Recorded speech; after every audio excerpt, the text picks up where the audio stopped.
నమస్తే, welcome to ABN news at 9 బులెటిన్లో ముందుగా హెడ్లైన్స్ చూద్దాం. లాక్డౌన్ పెట్టాలని నిపుణుల సూచనలు. బుధవారం కేంద్ర కేబినెట్ భేటీ. రేపటి నుంచి ఏపీలో పగటిపూట కర్ఫ్యూ, సరిహద్దులు కూడా మూసివేత. జంతువులకు పాకుతోన్న కరోనా. హైదరాబాద్ జూ పార్క్లో 8 సింహాలకు వైరస్.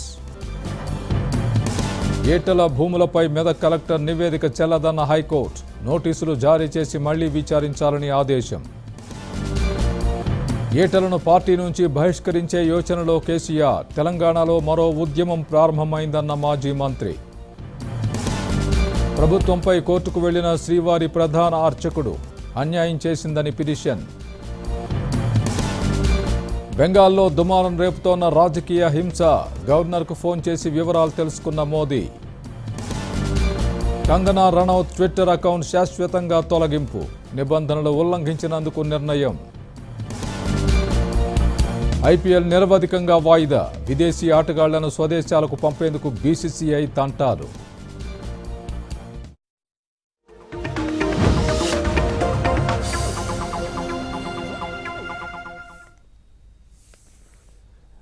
దేశంలో మరోసారి లాక్డౌన్ తప్పదా? అమెరికా నిపుణుల నుంచి భారత్లో రాహుల్ లాంటి నాయకుల వరకు లాక్డౌన్ను ఎందుకు డిమాండ్ చేస్తున్నారు? ఆయా రాష్ట్రాలలో పరిస్థితి ఎలా ఉంది? రేపటి కేంద్ర కేబినెట్ భేటీలో లాక్డౌన్పై కీలక నిర్ణయం ఏమైనా తీసుకోబోతున్నారా?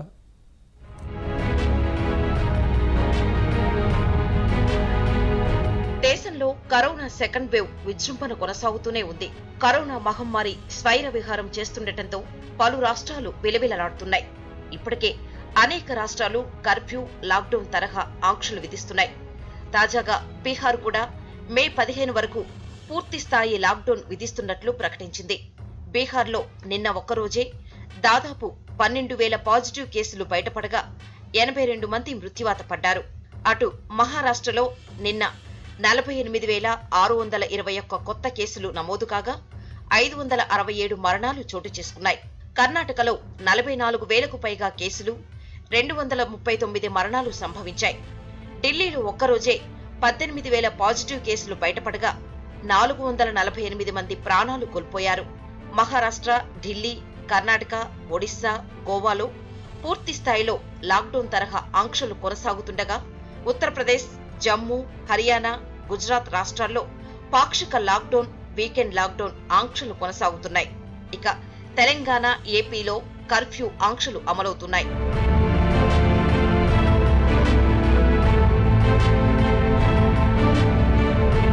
కర్ణాటకలో కరోనా సెకండ్ వేవ్ విలయతాండవం చేస్తుంది.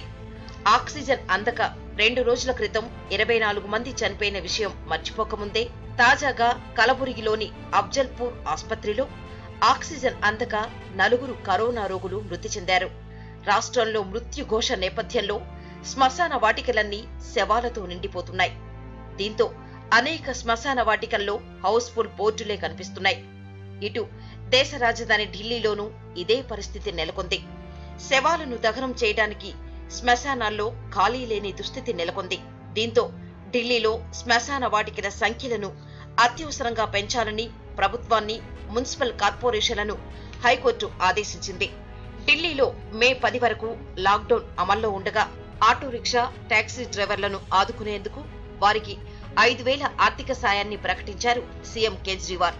బెడ్ల కొరతతో అల్లాడిపోతున్న మహారాష్ట్రలో రైల్వే శాఖ 24 ఏసీ రైల్వే కోచ్లను కోవిడ్ వార్డులుగా మార్చింది.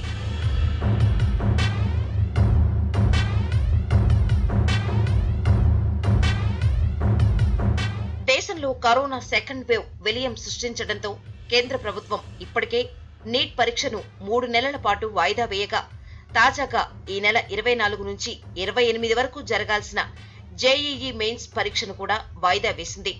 కరోనా విపత్కర పరిస్థితుల్లో ప్రాణాలను పరంగా పెట్టి వార్తలను ప్రసారం చేస్తున్న జర్నలిస్టులను ఫ్రంట్ లైన్ వర్కర్లుగా గుర్తిస్తూ కేంద్రం నిర్ణయం తీసుకుంది.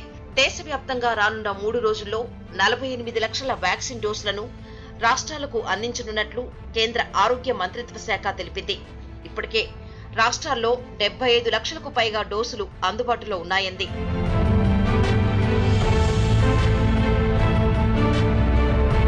కరోనాతో ఇబ్బందులు పడుతున్న భారతదేశాన్ని ఆదుకునేందుకు ప్రపంచ దేశాలు తమ ఉదారతను చాటుకుంటున్నాయి. తాజా యూకే ప్రభుత్వం భారత్కు తొలి విడతగా 450 ఆక్సిజన్ సిలిండర్లను అందజేసింది. భారత వాయుసేన వీటిని యూకే నుంచి భారత్కు తరలించింది. ఇదిలా ఉంటే కరోనా సెకండ్ వేవ్ మొదటి దశ కంటే 2 నుంచి 2.5 రెట్లు అధిక ప్రభావవంతమైనదని తాజా పరిశోధనల్లో వెల్లడైంది. ఒకరి నుంచి ఒకేసారి ముగ్గురికి వైరస్ వ్యాపిస్తుందని ముంబైలోని Tata institute of fundamental research, బెంగళూరులోని ఇండియన్ ఇన్స్టిట్యూట్ ఆఫ్ సైన్స్ నిర్వహించిన పరిశోధనల్లో బయటపడింది. 2వ దశలో కొత్త వేరియంట్ ఎంత ప్రమాదకరమో పెరుగుతున్న కేసులు, మరణాలే నిదర్శనమని చెబుతున్నారు. ఈ సమయంలో దేశవ్యాప్తంగా లాక్డౌన్ విధించడంపై చర్చ జరుగుతుండగా వీటికి మద్దతు పెరుగుతున్నట్లు తెలుస్తుంది. కరోనా వైరస్ నియంత్రణకు దేశవ్యాప్తంగా లాక్డౌన్ విధించడం ఒక్కటే మార్గమని పలువురు నిపుణులు అభిప్రాయపడ్డారు.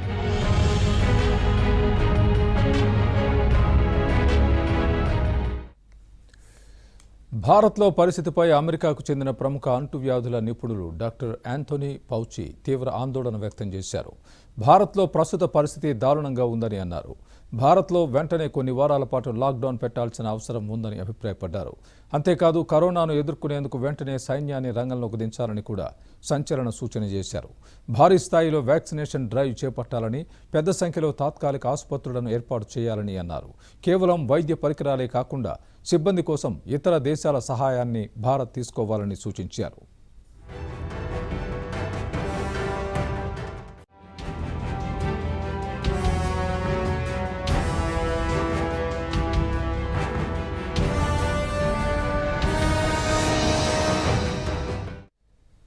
కేసుల సంఖ్య విపరీతంగా పెరుగుతున్న కొద్దీ ప్రతి ఒక్కరి సంరక్షణ చూసుకోవడం కష్టతరమని అన్నారు.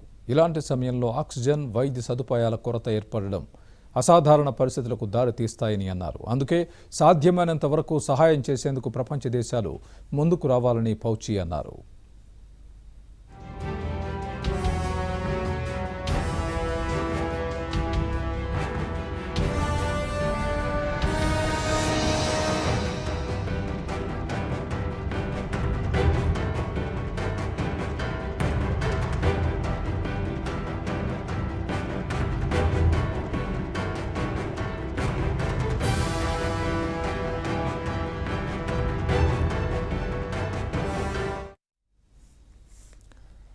ఆంధ్రప్రదేశ్లో రేపు మధ్యాహ్నం నుంచి కర్ఫ్యూ ఆంక్షలు అమలులోకి రానున్నాయి. ఇందుకు ఏపీ కేబినెట్ ఆమోదం తెలిపింది. మధ్యాహ్నం తర్వాత రాష్ట్ర సరిహద్దుల్ని కూడా మూసివేస్తామని ప్రభుత్వం ప్రకటించింది. ఆక్సిజన్ కొరత తీర్చేందుకు సింగపూర్ నుంచి 20 ట్యాంకర్ల కొనుగోలుకు కేబినెట్ ఆమోదం తెలిపింది. వైద్య సహాయం కొరకు తప్పితే, వైద్య అత్యవసరం కోసం తప్పితే మరొక దానికి రోడ్డు మీదకి రావద్దని చెప్పినది రాష్ట్ర ప్రభుత్వం ప్రజలందరినీ కూడా విజ్ఞప్తి చేస్తుంది. 6 to 12 మధ్యలోనే మనం ఏ అవసరం ఉన్నా, లేకపోతే స్కూల్స్ నడిచినా, కాలేజీలు నడిచినా, ఏ వ్యవస్థ నడిచినా 6 to 12 మధ్యలోనే సమయాన్ని కుదించుకోవాలి. దీన్ని 2 వారాల పాటు ఈ ఏర్పాటు అంటే మనం ఈ స్వీయ నిర్బంధం లాంటిది. ఇది ఆక్సిజన్ అనేది ఇవాళ ఎంత కొరతగా ఉందో మనం చూస్తున్నాం. అయినప్పటికీ కూడా రాష్ట్ర వ్యాప్తంగా ఎక్కడా కూడా కొరత లేకుండా మంచాలకు సరిపడా ఈ 550 చిల్లర హాస్పిటల్లో ఎక్కడ ఒక ఆక్సిజన్ బెడ్కి కూడా ఆక్సిజన్ అందలేదు అనే పరిస్థితి లేకుండా ప్రయత్నం చేస్తారు. కాలేజీలన్నీ కానీ నడిపిస్తున్నారు. తద్వారా ఎయిడెడ్ కాలేజీల్లో చదువుతున్నటువంటి పిల్లలకి నాణ్యతతో కూడినటువంటి చదువు అభ్యసించడం జరగట్లేదు ఆ కాలేజీల్లో. అందుకోసం ప్రభుత్వం ఎయిడెడ్ విద్యా సంస్థలన్నిటికీ కూడా ఒక ప్రతిపాదన ఇవ్వడం జరిగింది. కాలేజీ మొత్తాన్ని ప్రభుత్వానికి అప్పచెప్తే కనుక ఆ పేరు మార్పుదల చేయకుండా ఆ విద్యా సంస్థని ప్రభుత్వం భుజం మీద వేసుకుని మొత్తం అంతా కూడా ఆ కాలేజీకి ఉన్నటువంటి అప్పులేం భరించకుండా పాఠశాలలో టీచర్లని, ఆ పిల్లల్ని, ఆ బిల్డింగ్స్ని తీసుకుని ప్రభుత్వ పాఠశాల కింద మార్చి, అంటే ప్రభుత్వ కాలేజీ కింద మార్చి దాన్ని నడపటానికి సంసిద్ధత వ్యక్తం చేసి వారి నుంచి వారికి ప్రతిపాదించడం జరిగింది. రోజుకు రికార్డు స్థాయిలో కేసులు నమోదవుతున్నాయి. ఇటు కర్ఫ్యూ పేరిట కఠిన ఆంక్షలు కూడా విధించారు. అయితే ముఖ్యమంత్రి మాత్రం కరోనా కనీస నిబంధన పాటించలేదు. ఏపీ కేబినెట్ సమావేశంలో జగన్ మాస్కు లేకుండానే పాల్గొన్నారు. జగన్ సహా 2 మంత్రులు మాస్కు లేకుండానే కేబినెట్ సమావేశంలో పాల్గొన్నారు. ఇక కరోనా కట్టడి విషయంలో ప్రభుత్వం నిర్లక్ష్యంపై హైకోర్టు ప్రశ్నల వర్షం కురిపించింది.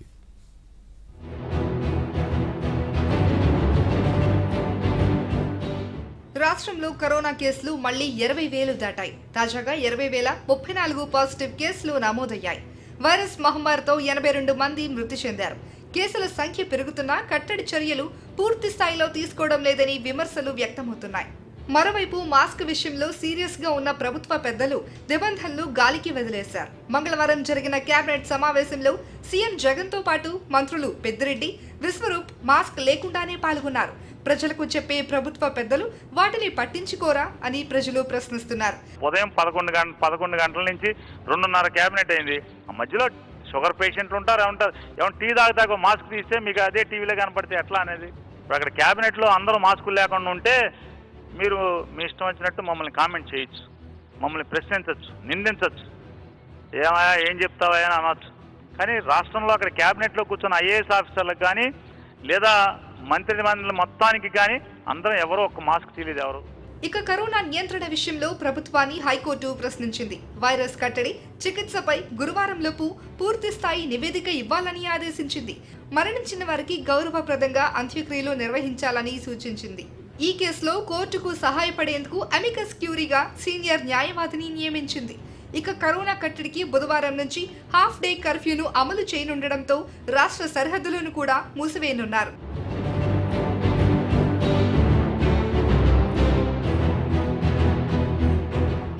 రోజురోజుకు కరోనా విజృంభిస్తున్నా కట్టడి చర్యలు తీసుకోవడం లేదని చంద్రబాబు ఆగ్రహం వ్యక్తం చేశారు. తన సొంత నియోజకవర్గం కుప్పం ఆసుపత్రిలో బెడ్ల సంఖ్య పెంచాలని ఆరోగ్య శాఖ ముఖ్య కార్యదర్శి అనిల్ కుమార్ సింఘాల్ కి లేఖ రాశారు.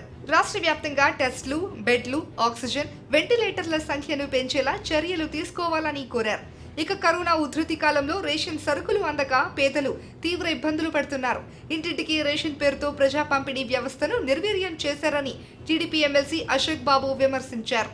రేషన్ డీలర్లను కరోనా ఫ్రంట్ లైన్ వారియర్స్ గా గుర్తించాలని విజ్ఞప్తి చేశారు.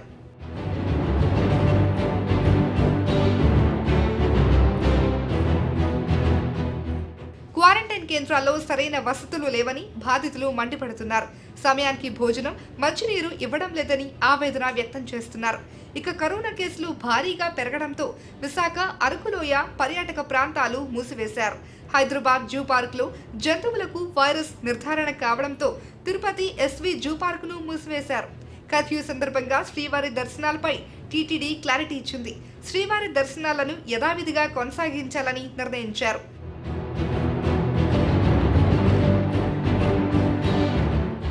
ఇక తెలంగాణలో వైరస్ కేసుల సంఖ్య పెరుగుతూనే ఉంది. కొత్తగా 6,876 కేసులు నమోదయ్యాయి. వైరస్ బారిన పడి 59 మంది మృతి చెందారు. జీహెచ్ఎంసీ పరిధిలో 1,029 కేసులు నిర్ధారణయ్యాయి. మరోవైపు 3 రోజులుగా నిలిచిపోయిన వ్యాక్సినేషన్ మళ్లీ ప్రారంభమైంది. ప్రైవేట్ హాస్పిటల్స్ లో వ్యాక్సినేషన్ కు మళ్లీ ప్రభుత్వం అనుమతినిచ్చింది. టీకా కొరత కారణంగా ప్రైవేట్ హాస్పిటల్స్ లో వ్యాక్సిన్ నిలిపివేయాలని 2 రోజుల క్రితం ప్రభుత్వం ఆదేశించింది. తాజా ఉత్తర్వులతో ఇక ప్రైవేట్లోనూ టీకా పంపిణీ కొనసాగనుంది.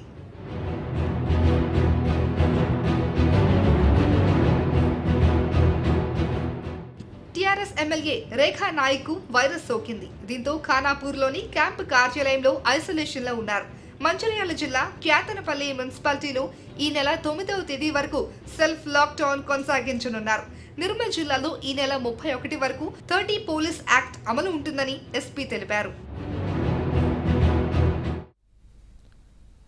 మనుషులను మింగేస్తోన్న కరోనా ఇక జంతువులను బలి తీసుకోబోతోందా? హైదరాబాద్ జూ పార్క్లో 8 సింహాలకు కరోనా వైరస్ నిర్ధారణ కావడం దేనికి సంకేతం?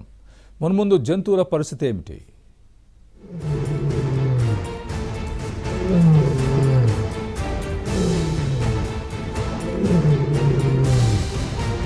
జంతువులకు కరోనా వైరస్. హైదరాబాద్ జూ పార్కులో సింహాలకు కరోనా పాజిటివ్. నిర్ధారించిన సిసిఎంబి సైంటిస్టులు. మనుషులపై పగపట్టిన కరోనా తన ప్రతాపాన్ని విడతల వారీగా చూపిస్తుంది. ఎంతో మందిని బలి తీసుకుంటుంది. సెకండ్ వేవ్ లో ఎన్నో మ్యూటేషన్లతో మరింత ఉధృతమవుతుంది. మరోవైపు తీవ్ర భయాందోళన కలిగించే నిజాన్ని సిసిఎంబి సైంటిస్టులు వెల్లడించారు. జంతువులకు కూడా వైరస్ సోకిందని నిర్ధారించారు. దేశంలోని తొలిసారిగా హైదరాబాద్ జూ పార్కులో సింహాలకు పాజిటివ్ గా తేలిందని చెప్పారు.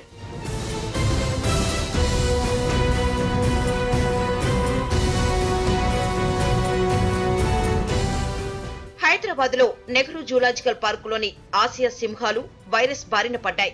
ఏప్రిల్ 24న సఫారీలో ఉన్న సింహాలలో ఆకలి లేకపోవడం, ముక్కు నుంచి రసి కారడాన్ని జూ పార్క్ వెటర్నరీ డాక్టర్లు గుర్తించారు. జూ పార్కులో 10 ఏళ్ల వయసు ఉన్న 12 సింహాలున్నాయి. దీంతో వీటి నుంచి శాంపిల్స్ తీసి సీసీఎంబీకి పంపారు.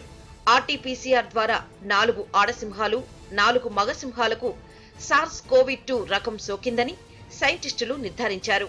ఇప్పటికే జూ పార్కును మూసివేసిన అధికారులు వైరస్ సోకిన సింహాలను ప్రత్యేక సంరక్షణలో ఉంచారు.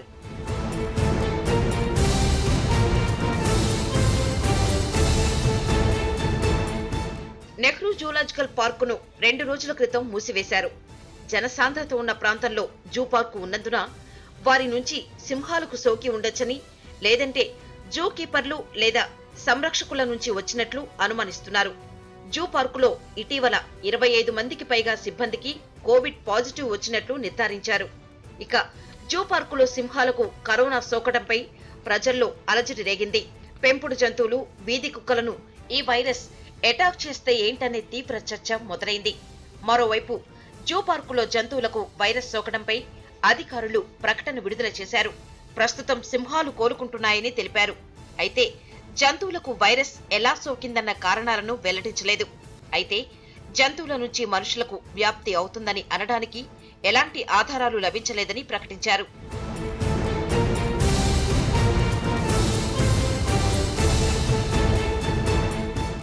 గత ఏడాది ఏప్రిల్లో న్యూయార్క్లోని బ్రోంక్స్ జూలో 8 పులులు, సింహాలకు కోవిడ్ పాజిటివ్ గా నిర్ధారణ అయిన తర్వాత మళ్లీ జంతువుల్లో ఎక్కడా ఇలాంటి కేసులు కనిపించలేదు.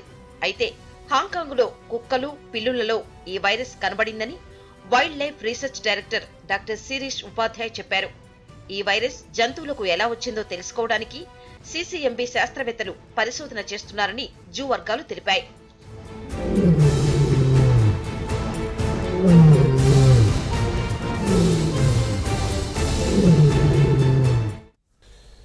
ధూళిపాళెం నరేంద్ర ఆరోగ్య పరిస్థితిపై ఆందోళన వ్యక్తమవుతోంది. ప్రభుత్వ తీరుపై నరేంద్ర అనుచరులు అనుమానాలు వ్యక్తం చేస్తున్నారు.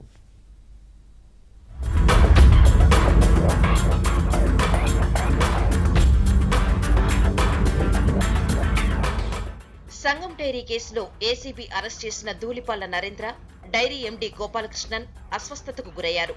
ఇదే కేసులో అరెస్టైన సహకార శాఖ అధికారి గురునాథన్ కూడా ఆరోగ్య పరీక్షలు చేయిస్తున్నారు. డైరీ ఎండీ గోపాలకృష్ణన్ ప్రైవేట్ ఆసుపత్రిలో చికిత్సకు అనుమతించాలని కోర్టులో వేసిన పిటిషన్ను ఏసీబీ కోర్టు అనుమతించింది.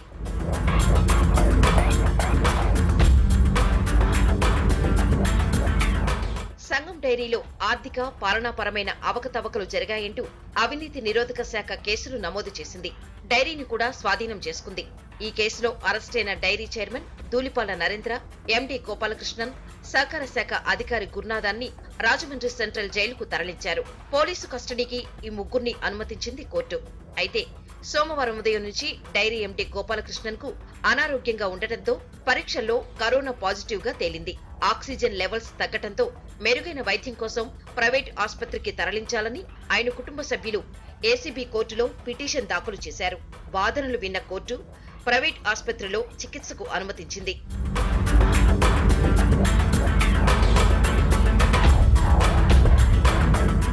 ధూళిపాళ్లను కూడా మెరుగైన వైద్యం కోసం ప్రైవేట్ ఆసుపత్రికి తరలించాలని కోర్టులో పిటిషన్ దాఖలు చేశారు.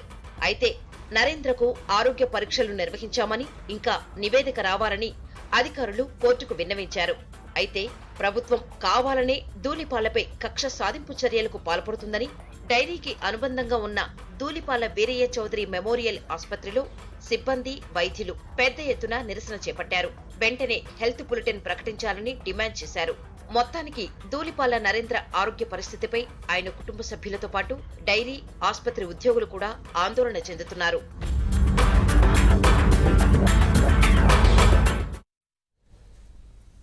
ఈటెల వ్యవహారం క్లైమాక్స్కు చేరుకుంది. ఇక ఆత్మ గౌరవ పోరాటమేనని ఈటెల ప్రకటించారు. ఈటెలపై వేటుకు రంగం సిద్ధమైందని టీఆర్ఎస్ వర్గాలు చెబుతున్నాయి. అదే సమయంలో ఈటెల కుటుంబానికి హైకోర్టులో ఊరట లభించింది. రాజకీయ భవిష్యత్ కార్యాచరణను ఖరారు చేసుకునేందుకు ఈటెల రాజేందర్ హుజూరాబాదులో అనుచరులతో చర్చలు జరుపుతున్నారు. ఏం చేయాలన్న దానిపై అభిప్రాయాలు సేకరిస్తున్నారు. హుజూరాబాద్ నియోజకవర్గంలో పలువురు నేతల్ని ఈటెల వద్దకు వెళ్లకుండా ఆ పార్టీ ముఖ్య నేతలు కట్టడి చేసే ప్రయత్నం చేశారు. అయితే ఈటెల అనుబంధం ఉన్న నేతలు ఆయనతో మాట్లాడేందుకు పెద్ద ఎత్తున వచ్చారు. అదే సమయంలో ఈటెల ఎన్ఆర్ఐలతో జరిగిన జూమ్ కాన్ఫరెన్స్ లో కీలక వ్యాఖ్యలు చేశారు. తెలంగాణలో మరో ఉద్యమం మొదలైందని, ఇక ఆత్మగౌరవం ఆత్మాభిమాన పోరాటమేనని ప్రకటించారు. తెలంగాణ ఆత్మగౌరవాన్ని మళ్లీ బానిసత్వం వైపు తీసుకెళ్తున్నారని, ఎంగిలి మెతుకుల కోసం ఆశపడే వ్యక్తిని కాదని ఈటెల స్పష్టం చేశారు. భవిష్యత్తులో విజయం వైపు ప్రయాణం చేస్తానని ధీమా వ్యక్తం చేశారు. ఈటెల దూకుడుగా వెళ్తుండటంతో టీఆర్ఎస్ అప్రమత్తమైంది. కేసీఆర్ పైనే వ్యాఖ్యలు చేస్తున్నారని భావించిన ఆ పార్టీ వెంటనే కరీంనగర్ జిల్లా నేతలతో ప్రెస్ మీట్ పెట్టించింది. ఈటెలపై తీవ్రంగా విరుచుకుపడ్డ కరీంనగర్ నేతలు ఈటెల పార్టీకి ధిక్కరించారని, క్రమశిక్షణ ఉల్లంఘించారని తేల్చారు. దీంతో ఈటెలపై ఏ క్షణమైనా పార్టీ నుంచి బహిష్కరించే అవకాశం ఉన్నట్లుగా తెలుస్తుంది.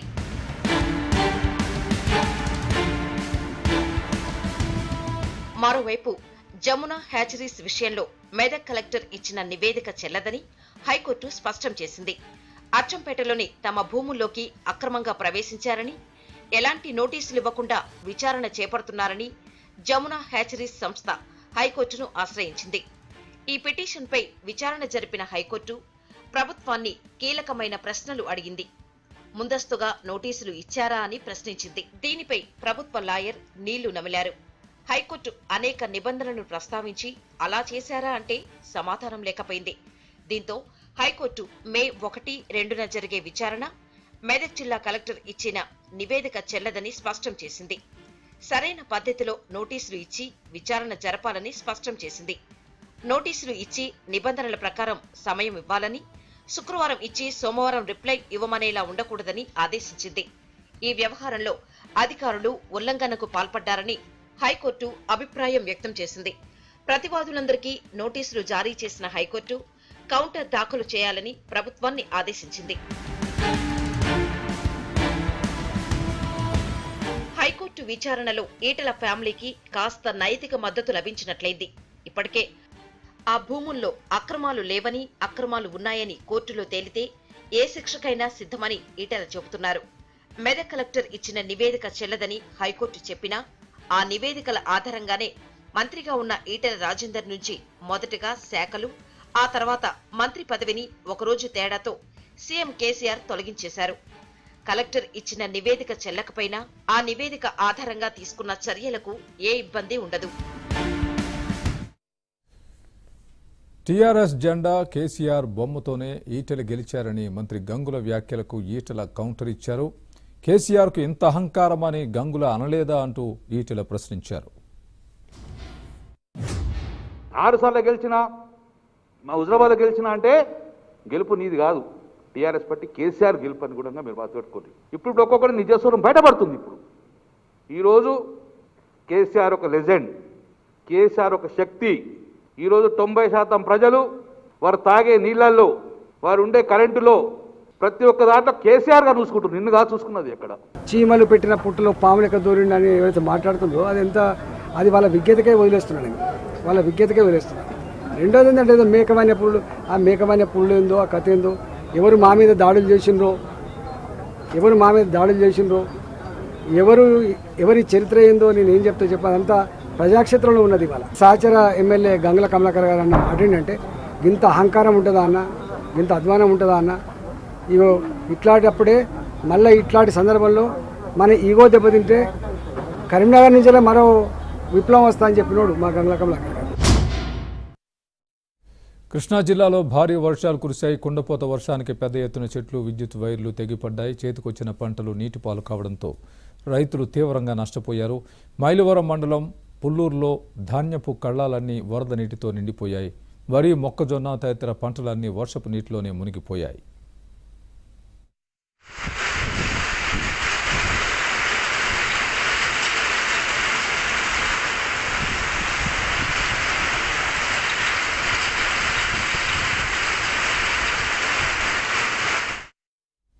ఆరుగాలం కష్టపడి పండించిన పంటంతా నేలపాలు కావడంతో రైతులు ఆవేదన వ్యక్తం చేస్తున్నారు. తమను ప్రభుత్వమే ఆదుకోవాలని కోరుతున్నారు.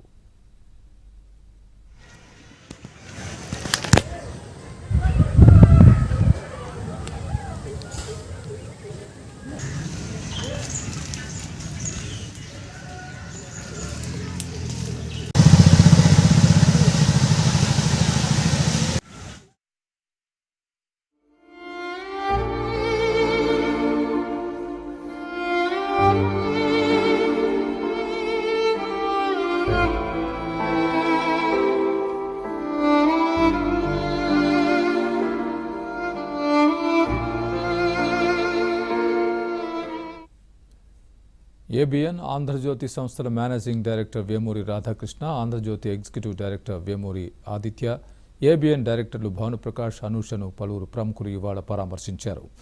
ఏబిఎన్ ఆంధ్రజ్యోతి సంస్థల ఫినాన్స్ డైరెక్టర్ ఎండి రాధాకృష్ణ సతీమణి వేమూరి కనకదుర్గకు నివాళులు అర్పించారు.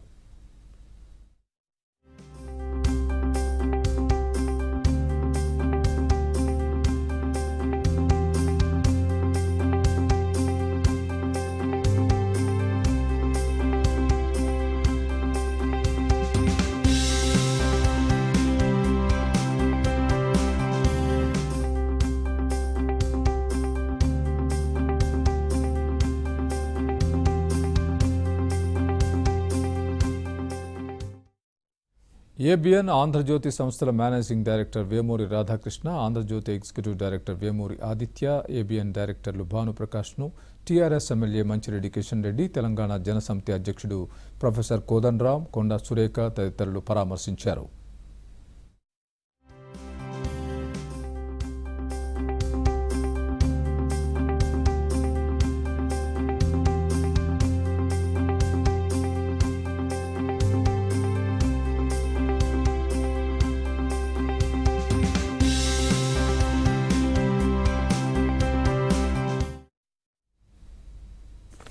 ఇవి ఈ బులెటిన్ విశేషాలు. చూస్తూనే ఉండండి ఏబిఎన్.